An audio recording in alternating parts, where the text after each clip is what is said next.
Steve Johnson. Welcome to Mombasa, Kenya. Let me just get myself in the light. There I am. And in the background there is part of the grounds of Fort Jesus in Mombasa, a Portuguese stronghold. The Portuguese have since left. Strongholds come down. Amen.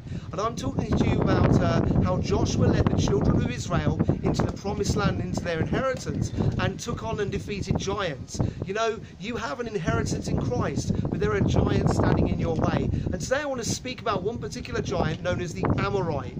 And the Amorites represent the spirit of bitter rebellion, gossip and slander. Now in 1 Samuel it says rebellion is as the sin of witchcraft, and so the word witchcraft is illegitimate authority. So the spirit of rebellion, bitter babbling and gossip and slander will take you out from a legitimate authority unto an illegitimate one.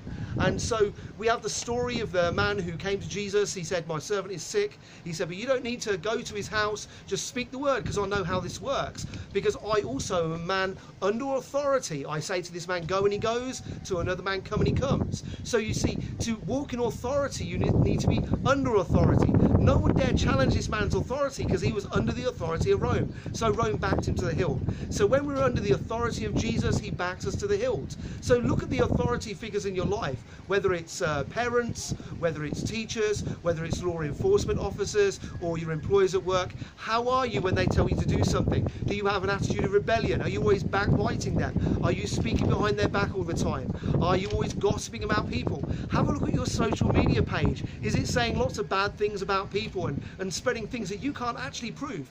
That's a spirit of rebellion and of gossip and slander. These things will undermine your authority as a Christian, and then actually behind them is the Amorite spirit. So I want to talk about how to defeat those things.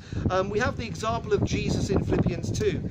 Firstly, in Philippians 2 it says he humbled himself. You know, the root of rebellion and slander and bitterness, bottom line, actually most time is a spirit of pride, an attitude of pride, that I know better than this person. I have the right to judge this person. And actually, no, you don't. You don't know half the truth most of the time.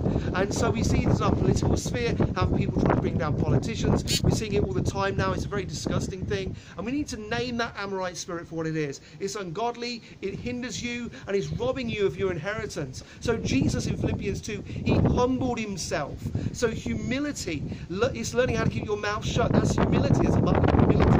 And secondly, he became obedient even to the death of the cross. So do you obey authority? I'm not talking about people who tell you to sin. Obviously, we submit to a higher authority in those matters. But on legitimate authority, do we submit? When your boss tells you to do something that's reasonably done, do you do it, or do you hit back, or do you mouth off behind his back? That's a spirit of rebellion. It's a spirit of slander. Reject the Amorite spirit. Embrace the spirit of Christ, who, though he was in the form of God, thought it not robbery to be equal with God, nevertheless humbled himself and took upon himself the form of a servant. That's the example for us, and that's where the power is and the freedom from the Amorite spirit. God bless you today.